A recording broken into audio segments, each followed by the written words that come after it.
Oscar Wilde, The Picture of Dorian Gray, Part 46.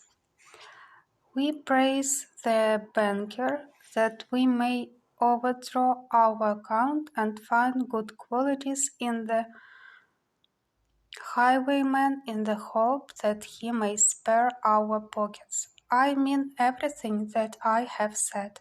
I have the greatest contempt for optimism. As for a spoiled life, no life is spoiled, but one whose growth is arrested. If you want to mar a nature, you have merely to reform it.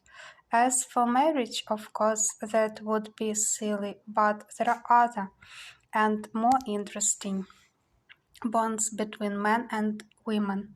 I will certainly encourage them. They have the charm of being fashionable. But here is Dorian himself. He will tell you more than I can.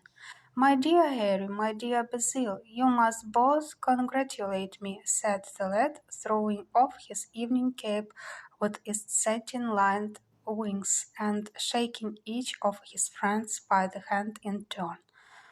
I have never been so happy. Of course, it is sudden. All really delightful things are. And yet it seems to me to be the one thing I have been looking for all my life. He was flushed with excitement and pleasure and looked extraordinarily handsome. I hope you will always be very happy, Dorian, said Hallward, but I don't quite forgive you for not having let me know of your engagement. You let Harry know. And I don't forgive you for being late for dinner, broke in Lord Henry, putting his hand on the lad's shoulder and smiling as he spoke. Come, let us sit down and try what the new chief here is like, and then you will tell us how it all came about. There is really not much to tell, cried Dorian, as they took their seats at the small round table. What happened was simply this.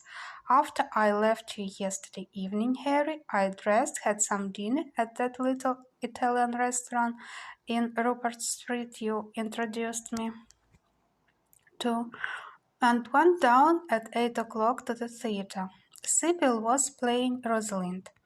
Of course, the scenery was dreadful, and the Orlando absurd, but Sybil, you should have seen her.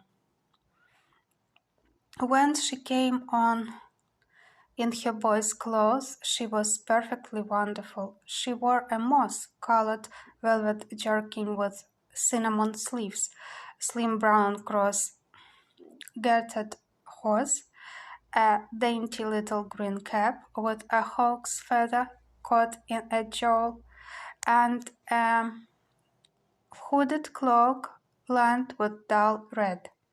She had never seemed to me more exquisite. She had all the delicate grace of that stenography figurine that you have in your studio, Basil. Her hair clustered round her face like dark leaves round a pale rose. As for her acting, well, you shall see her tonight. She is simply a born artist. I sat in the dingy box, absolutely enthralled. I forgot that I was in London, and in the 19th century. I was away with my love in a forest that no man had ever seen. After the performance was over, I went behind and spoke to her. As we were sitting together, suddenly there came into her eyes a look that I had never seen there before. My lips moved towards hers. We kissed each other. I can't describe to you what I felt at that moment.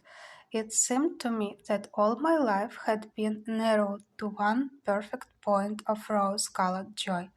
She trembled all over and shook like a white narcissus.